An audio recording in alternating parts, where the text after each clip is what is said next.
Me hablaron cuando estábamos entrando y ahora terminando el evento con gusto lo recibo y me quedo platicando con ustedes. Sí, claro que sí, sí, con todo gusto. Bueno, muchas gracias a todas y a todos. Lo he platicado en otras ocasiones. Yo estudié física en la Facultad de Ciencias de la UNAM. Y desde que estaba en más o menos el cuarto semestre, que se lleva termodinámica, decidí dedicarme a la energía. Llevé una materia que se llamaba energía, tal cual, con un maestro de Michoacán que nos llevó a trabajar a comunidades rurales en Michoacán, a la zona purépecha. Entonces había una línea muy fuerte en el mundo. Fíjense ahora, después en el 89 se volvió, yo entré en el 81 a la facultad, o sea, ya tengo mis añitos. En el 89 fue la primera vez que se habló por la Comisión Brundtland de Naciones Unidas del desarrollo sustentable, aquel desarrollo que permite dejar a las futuras generaciones un planeta en condiciones de seguir viviendo, en pocas palabras. Pero ya en aquella época, 82, 83, había una corriente muy fuerte hacia el desarrollo sustentable, que en pocas palabras quiere decir garantizar el desarrollo con justicia social, desarrollo económico, sin grandes impactos al medio ambiente, porque todo impacta al medio ambiente, pero la idea es disminuir esos impactos ambientales. Bueno, en aquella época fuimos a trabajar a una comunidad purépecha a hacer estufas de leña, porque en México se cocina con 3 piedras y un comal todavía, y como todos saben, pues esa es la forma más ineficiente de utilizar la energía, y además el humo daña los pulmones de las mujeres. Entonces se estaban haciendo estufas nuevas en Guatemala, se llamaban Lorenas porque eran de lodo y arena, es decir, con material de la comunidad. Y fuimos a hacer estufas a la comunidad. Me tocaba levantarme temprano, medir la leña en la mañana, hacer la estufa y medir el ahorro de energía que se generaba al hacer más eficiente la cocción de alimentos. Después hice mi tesis de licenciatura, se llamó Estudio termodinámico de una estufa de leña en una comunidad rural. Ya le pusimos ecuaciones y todo lo que implica recibirse de física. Y después estudié la maestría y el doctorado en Ingeniería en Energía en la Facultad de Ingeniería de la UNAM. Y tuve la oportunidad de salir fuera de México por una beca que me dio la UNAM para hacer mi tesis doctoral. Mi tesis de maestría es uso eficiente de la energía en iluminación y cogeneración. Y fíjense, entonces el análisis era con focos compactos fluorescentes, ni sus luces de los LEDs. Eso vino mucho después. Y la tesis de doctorado fue comparar distintos países del mundo en el consumo de energía. Cuando regresé a México con la familia, me incorporé a la UNAM. Fui durante casi 20 años investigadora del Instituto de Ingeniería de la UNAM. Pero en aquella época, estoy hablando del 91, 92, no, ya 95, 96, los salarios de los universitarios eran bajos, aun cuando tuvieras plaza de tiempo completo. No existía el SNI, no existían los estímulos, todo lo que vino después, para bien y también con sus problemas. Entonces, trabajaba doble. En la mañana era investigadora de la UNAM, daba mis clases, en la tarde también trabajaba y tenía la posibilidad de tener de 8 a 16 horas de trabajo externo.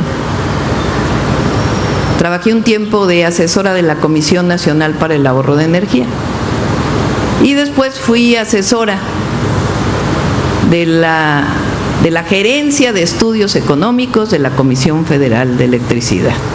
O sea que de alguna manera somos colegas.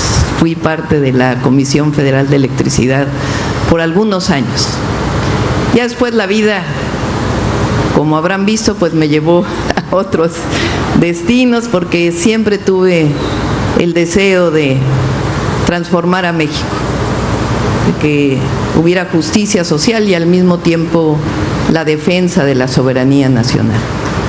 Nos tocó por años luchar para que Comisión Federal de Electricidad no se privatizara.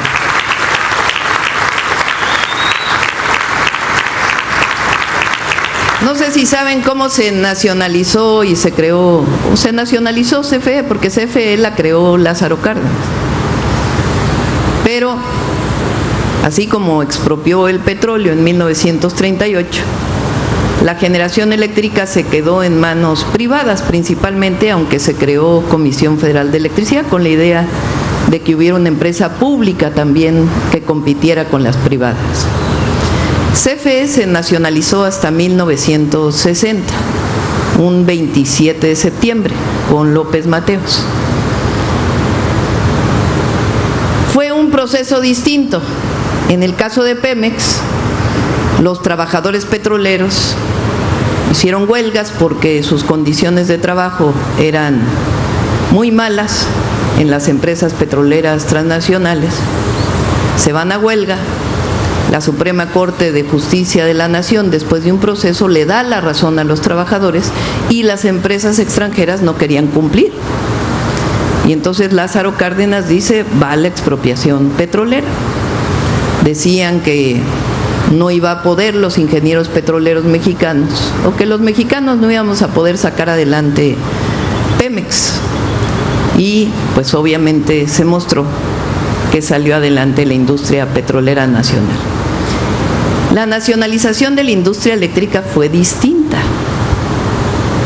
Hay un libro que se llama Desarrollo Estabilizador, de Ortiz Mena, que fue secretario de Hacienda por muchos años, sin mal no recuerdo, con López Mateos y Díaz Ordaz. Dicen que, perdón por los economistas, pero dicen que ha sido el mejor secretario de Hacienda. Él era abogado y era tan visionario, la verdad, que sin que se dieran cuenta las empresas, lo cuenta en el libro, me lo regaló el licenciado Bartlett, ese libro. Cuenta el libro que Ortiz Mena empezó a comprar acciones sin que se dieran cuenta de las empresas transnacionales. Cuando se dieron cuenta, ya el Estado tenía la mayoría de las acciones, y es cuando López Mateos decide nacionalizar la industria eléctrica, con una enorme visión. Y ahí comienza el gran desempeño de la Comisión Federal de Electricidad. 30 años después, pues viene todo el periodo neoliberal. Zedillo, en 1999, antes de terminar su sexenio, hace una propuesta de reforma para privatizar Comisión Federal de Electricidad. Privatizar toda la energía eléctrica era el inicio de todo aquel periodo. Bueno, ni el inicio, porque ya se había privatizado en Chile el sector eléctrico, y en México un poco después se planteó. Y en realidad fue la movilización, hay que decirlo, de trabajadores del SME y del pueblo de México en general, también una parte del SUTERM, que decidieron al final que no se privatizara. Pero lo que empezaron a hacer fue generar a partir de esquemas privados. Fue tal su avance que cuando llega el licenciado López Obrador en el 2018 al gobierno, ya se generaba más energía por los privados que por Comisión Federal de Electricidad. Y además se hizo toda la reforma energética del 2013, donde CFE parecía un competidor más frente a los privados. Se hace el mercado eléctrico y a CFE le cambian de nombre. Dice en la Constitución de entonces, empresa, ¿cómo le llamaba? Empresa productiva del Estado, como si no fuera productiva CFE antes. Pero el objetivo era quitarle su esencia de empresa pública. Y entonces la hacen competir en el mercado, supuestamente con todos los privados. Pero en realidad lo que querían es ir disminuyendo la presencia de Comisión Federal de Electricidad en la generación eléctrica. Cambia la ecuación cuando llega el presidente López Obrador.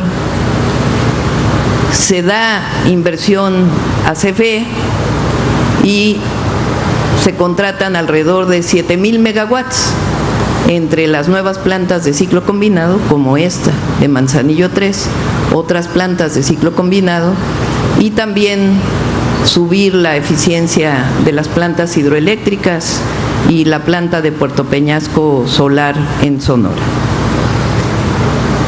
Con una visión completamente distinta. Además, se compran las plantas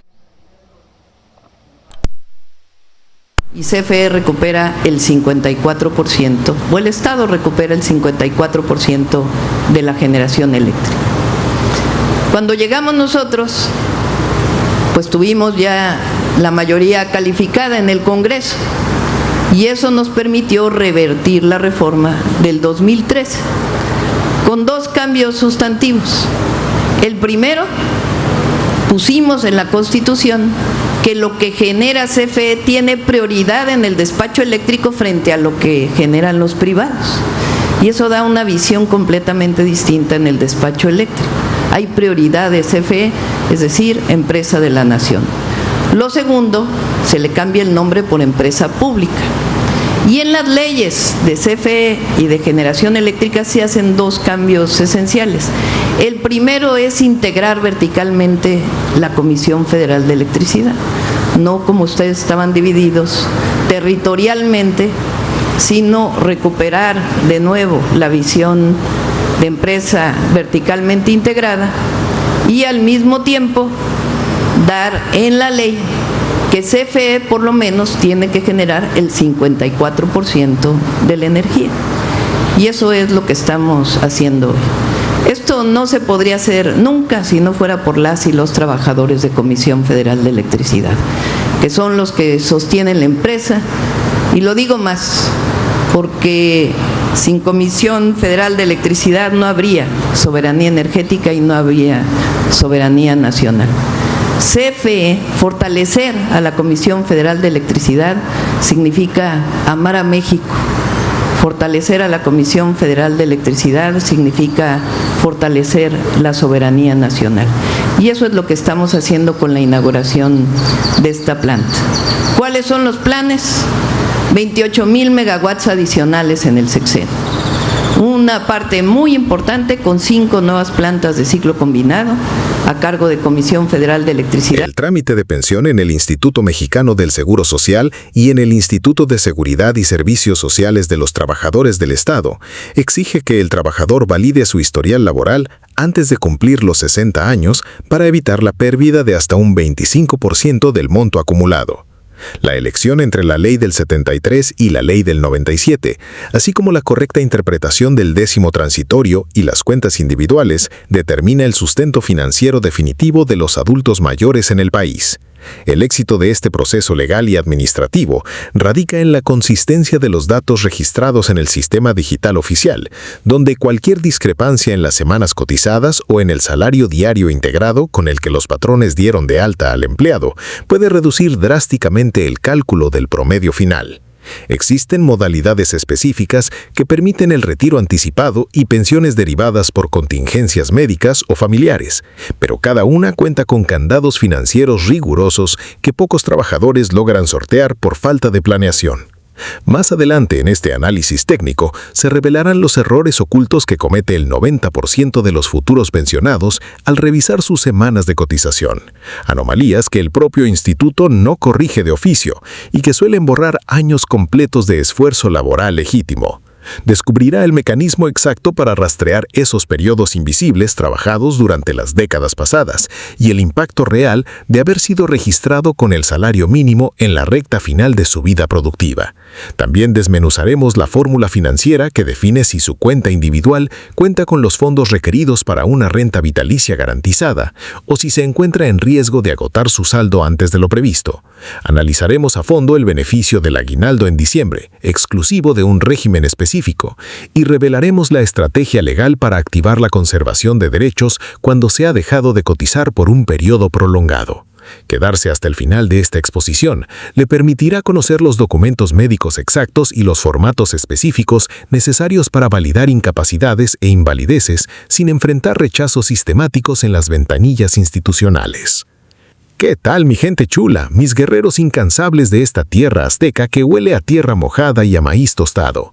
Sean ustedes bienvenidos a este espacio de información, a su trinchera de confianza. El día de hoy, aquí en Convocatorias México, vamos a desmenuzar y platicar largo y tendido sobre esos temas que nadie le dice antes de tramitar su pensión, esos secretos guardados bajo 7 llaves sobre el Instituto Mexicano del Seguro Social, el anhelado y a veces temido trámite del Instituto de Seguridad y Servicios Sociales de los Trabajadores del Estado, las profundas diferencias entre la Ley del 73 y la Ley del 97, los misterios del 10º transitorio, la cruda realidad de las cuentas individuales, cuáles son las diferentes pensiones que existen en nuestro país, en qué porcentaje exacto se puede usted retirar a descansar y, sobre todo, los caminos que existen si usted siente que ya no le da la máquina y se quiere retirar antes de los 60 años. Como bien dictó la sabiduría ancestral de nuestro rey poeta Nezahualcóyotl, ¿acaso de verdad se vive en la tierra? No para siempre en la tierra, solo un poco aquí. Aunque sea de jade se quiebra, aunque sea de oro se rompe, aunque sea plumaje de quetzal, se desgarra. Y es precisamente porque nuestro tiempo, nuestro cuerpo y nuestra fuerza se desgarran, después de décadas de dejar el sudor en los surcos, en las fábricas y en las oficinas de nuestro México, que vamos directo al grano para apoyar incondicionalmente a nuestros beneficiarios, a nuestros guerreros de cabello de plata y adultos mayores. Ustedes son la raíz que sostiene a esta patria, y es momento de que cosechen lo que con tantas lágrimas y esfuerzo han sembrado. En Convocatorias México, queremos recordarles antes de adentrarnos en las entrañas de este monstruo burocrático, que nosotros somos exclusivamente un medio de noticias, un puente de comunicación entre la frialdad de las dependencias gubernamentales y el calor de sus hogares.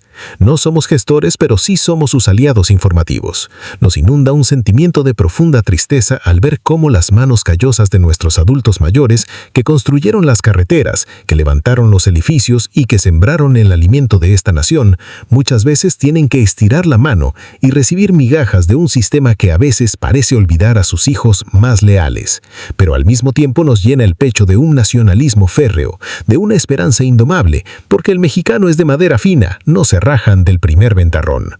Acomódese bien, póngase flojito y cooperando, porque le vamos a introducir completita toda esta información, suavecito, para que la digiera bien y nadie le quiera dar gato por liebre en la ventanilla del seguro. A ver, mi raza trabajadora, la primera pregunta del millón, esa que nos quita el sueño cuando ya nos duelen las rodillas y la espalda nos pide tregua. La ley es clara, aunque a veces la hagan confusa para que uno se tropiece. Las pensiones por edad comienzan a asomarse en el horizonte a partir de los 60 años de edad. Pero ojo aquí, mi gente, no se me vayan de bruces queriendo agarrar todo el pastel de un jalón. Si usted decide aventar la toalla e iniciar su trámite a los 60 años exactos, la ley le dice que se estará llevando apenas el 75% de lo que le corresponde. Es como cuando uno va a los tacos y nada más le dan la copia de la tortilla. Le sabe a poco, pero a veces el hambre ya no deja esperar. Y así sucesivamente va la escalerita de la vida y del retiro. Si usted tiene la resistencia de un águila guerrera y se aguanta a los 61 años, le toca el 80%. Si llega a los 62, el 85%. A los 63 se trepa al 90%. A los 64 acaricia el 95%.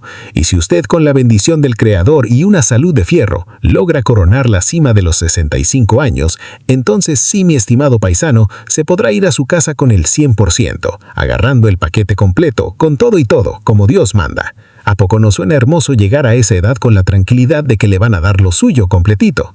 Déjenme en los comentarios, ¿ustedes a qué edad planean tirar el arpa? ¿Se van a ir a los 60 o se la van a jugar hasta los 65? Coméntenme aquí abajo que los estoy leyendo a todos.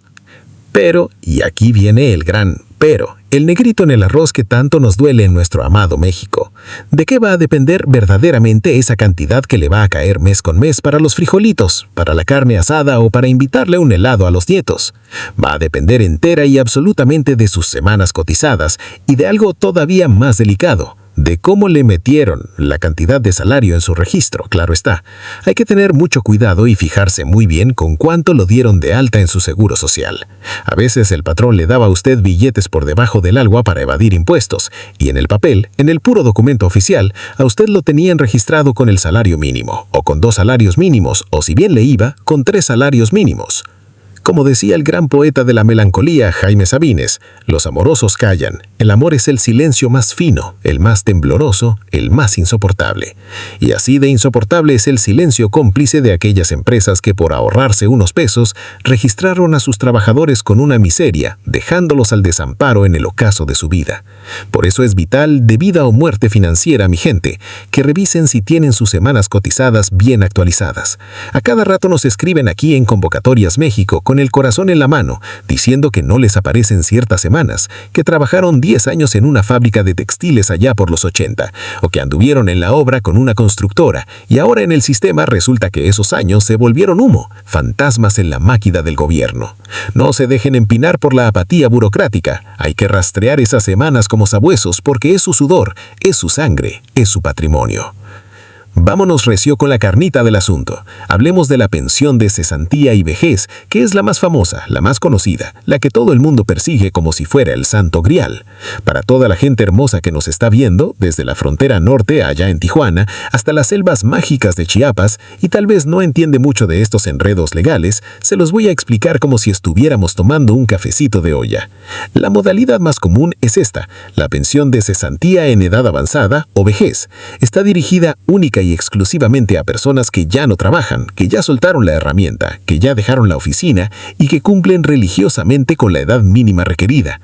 Fíjense qué tristeza y qué nostalgia nos da cuando hay mucha gente, muchos hermanos mexicanos que me contactan desde el otro lado, desde los Estados Unidos. Paisanos que se fueron persiguiendo un sueño, porque aquí la tierra ya no daba.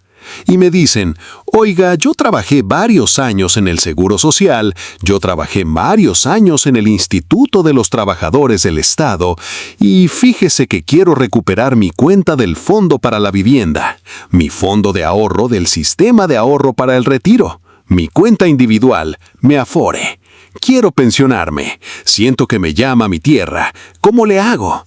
A esos paisanos valientes que mandan sus remesas y sostienen la economía, les mandamos un abrazo fuerte y les decimos, claro que se puede.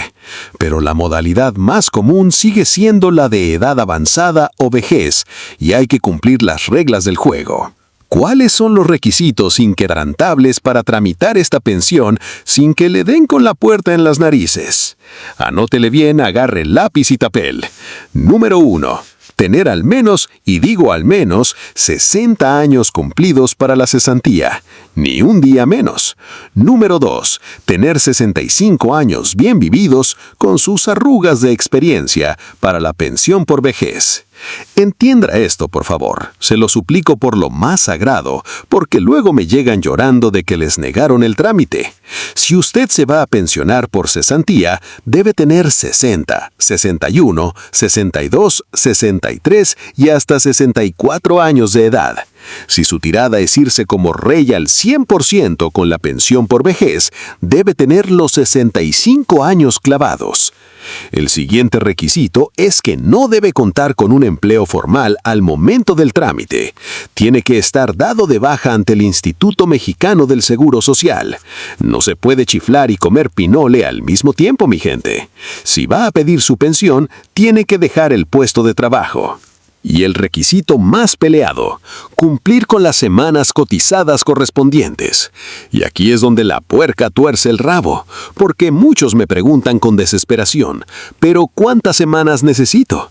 ¿A dónde lo veo? ¿Cómo bajo la aplicación desde mi celular? Hago una pequeña pausa aquí, mis guerreros. Si usted está sintiendo que esta información vale oro puro, si siente que le estamos quitando la venda de los ojos, punto número 1, aquí abajito de la pantalla dice suscribirse. Apriétele sin miedo, no muerde. Le va a salir una campanita. Apriétele a la campanita y póngale donde dice todas para que le avisemos cada vez que subamos un video salvavidas como este. Y aquí al ladito está la manita arriba.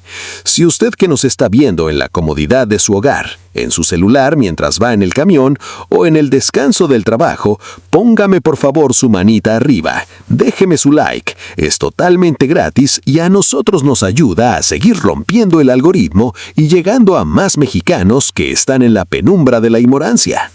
A ver, dígame, ¿quiere saber de las pensiones y sobre todo en dónde demonios está escondida su cuenta individual? Porque luego los bancos se jinetean el dinero y uno ni en cuenta. Oye, Convocatorias México, me dicen muchos, ¿a dónde voy a checar las semanas que me faltan?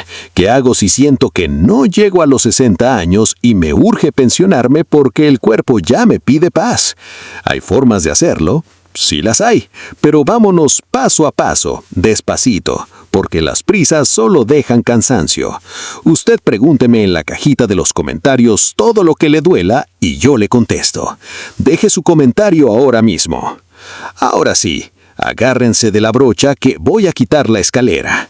Vamos a hablar de la principal diferencia, el abismo profundo, la zanja que divide a la clase trabajadora de este país, la diferencia entre la Ley del Seguro Social del 73 y la fatídica Ley del 97. Esta diferencia radica de tajo en la forma en que se calcula la pensión y los requisitos para poder obtenerla. Como dijo en su momento el inmortal Octavio Paz, la ceguera biológica nos impide ver, pero la ceguera ideológica nos impide pensar. Y a veces parece que los que hicieron estas leyes estaban ciegos ante el sufrimiento del pueblo, o pensaban que el trabajador mexicano era una máquina inagotable. El régimen de la Ley del 73 aplica como un manto protector para aquellos trabajadores bendecidos que comenzaron a cotizar antes del 1 de julio del año 1997. Si usted empezó a chambear formalmente antes de esa fecha, déjeme decirle que usted tiene un tesoro en las manos.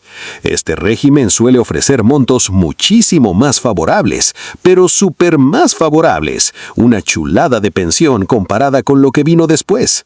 ¿Y por qué son los consentidos del sistema? Porque los afortunados de la Ley del 73 tienen el sagrado beneficio en el mes de diciembre de que les dan su aguinaldo. Sí, mi gente, su pavito, su romerito, su bacalao está asegurado porque les cae su dinerito extra. Y tristemente, trágicamente, a los de la Ley del 97, a esos que empezaron después del 1 de julio de ese año, no les dan pero ni las gracias en diciembre. Nada de aguinaldo. Esa es una de las grandísimas diferencias entre otras tantas que parecen castigar a las nuevas generaciones. Por eso le invito, con el corazón en la mano, a que si tiene alguna duda, si no sabe de qué lado quedó de la raya, póngamelo en los comentarios, porque además la pensión de la ley viejita se determina con base al salario promedio y las semanas cotizadas de los últimos 5 años. Así es, escúchelo bien, para sacar su promedio le van a tomar de cotización únicamente los últimos 5 años. Y aquí entra una reflexión muy dolorosa. ¿De qué le sirvió a usted, mi trabajador incansable, que haya ganado billetes a diestra y siniestra a manos llenas en su juventud, siendo el mejor en su área, que por azares del destino, por crisis económicas, por la devaluación o porque simplemente ya lo veían cansado, en la empresa de sus amores, barriendo los pasillos, limpiando ciertas cosas, haciendo mandados, ya nada más para aguantar la humillación y completar los 60 o los 65 años dependiendo su pensión? Les recuerdo y se los grabo en piedra. Los últimos 5 años son los que cuentan. Son la balanza que decidirá si usted come carne o come puros frijoles en su vejez. Para acceder a este esquema bendito del 73, se requiere tener al menos 60 años para la cesantía y contar con un mínimo de 500 semanas cotizadas. 500 semanas, mi gente. Estar dado de baja ante el Instituto Mexicano del Seguro Social y, súper importante, mantener vigentes los derechos ante el instituto.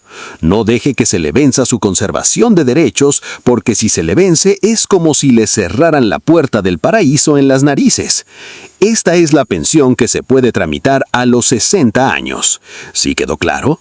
A ver, respóndame en los comentarios. ¿Usted es de la generación de las 500 semanas o le tocó bailar con la más fea? Pero el Seguro Social, en su infinita burocracia, también contempla modalidades para personas que por desgracia o por estrategia aún no cumplen la edad mínima tradicional de los 60 años. Aquí entra la famosa pensión de retiro anticipado. ¿Cuál es este animal? Esta pensión le permite al trabajador, en un acto de aparente libertad, pensionarse antes de los 60 años siempre y cuando el trabajador tenga los recursos suficientes, el billete contante y sonante en su cuenta individual, en su Afore. Aquí no hay poesía que valga. Aquí son números fríos. Si no tienes los recursos suficientes en tu cuenta, no lo vas a poder hacer. Punto final. En pocas palabras y hablando en plata pura, si ahorraste, si le metiste aportaciones voluntarias, ¡qué padre! Te puedes ir a descansar a tus 50 y tantos. Si no ahorraste, porque el salario apenas daba para las tortillas y los zapatos de los chamacos, ya te cargó el payaso. Y perdonen la expresión tan folclórica, pero es la cruda verdad de nuestro México. Ahora, la pregunta del millón que les hago mirándolos a los ojos a través de esta pantalla. ¿Cuánto ahorraste? ¿De verdad crees que te alcanza para mantenerte los próximos 20 o 30 años de tu vida? Recuerden, mis queridos suscriptores, que una vez acabándose el dinero de tu cuenta de Afore en este sistema de cuentas individuales, ya chupaste faros, ya no hay vuelta de hoja. El gobierno no te va a rescatar. Se te acaba el saldo y te quedas a la buena de Dios. Como advertía la brillante Rosario Castellanos con ese dolor tan nuestro, no es que el poeta busque la soledad, es que la encuentra. Y la soledad de la pobreza en la vejez es el frío más cruel que puede sentir un ser humano. Por eso en Convocatorias México siempre se recomienda, se implora y se sugiere que por lo menos tengan la entereza, la paciencia y la seguridad de aguantar los golpes de la vida para obtener los 60 años. Recuerde bien los requisitos de este retiro anticipado por si usted es uno de los pocos afortunados que tiene una cuenta gorda. Tener menos de 60 años si lo quieres hacer por tu Afore.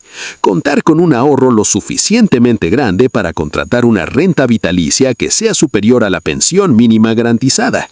Cubrir el seguro de sobrevivencia para sus beneficiarios y, por supuesto, no tener empleo formal. Es un camino estrecho, mi gente, por donde pocos logran pasar.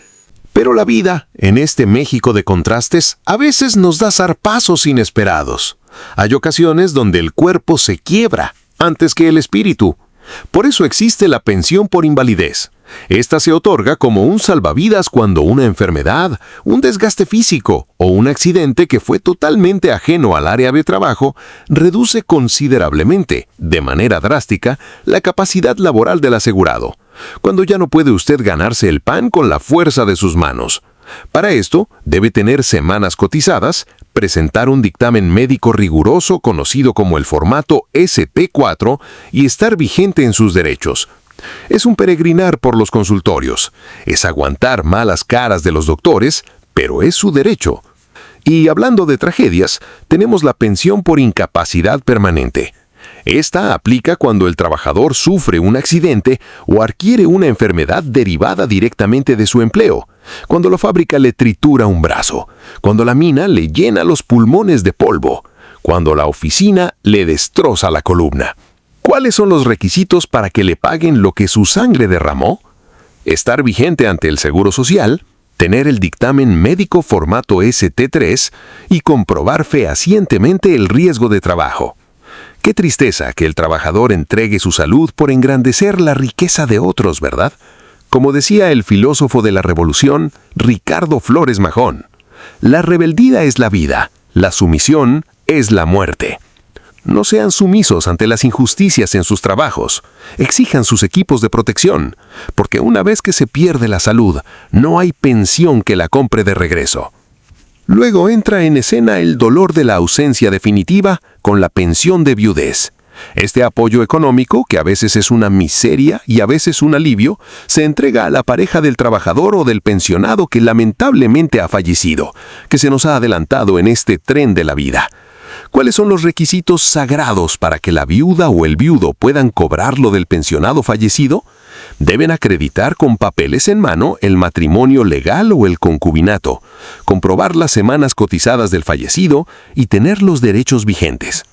Es un trámite que se hace con lágrimas en los ojos, recordando al compañero o compañera de vida. No podemos olvidar a los frutos de ese amor, a las semillas que quedan desamparadas, la pensión por orfandad. Este beneficio está dirigido a las hijas y a los hijos de los trabajadores fallecidos. Los requisitos son presentar el comprobante de parentesco, actas de nacimiento impecables y tener hasta 15 años de edad o la bendición de extenderse hasta los 25 si es que los muchachos siguen estudiando, demostrando que quieren salir del hoyo de la ignorancia.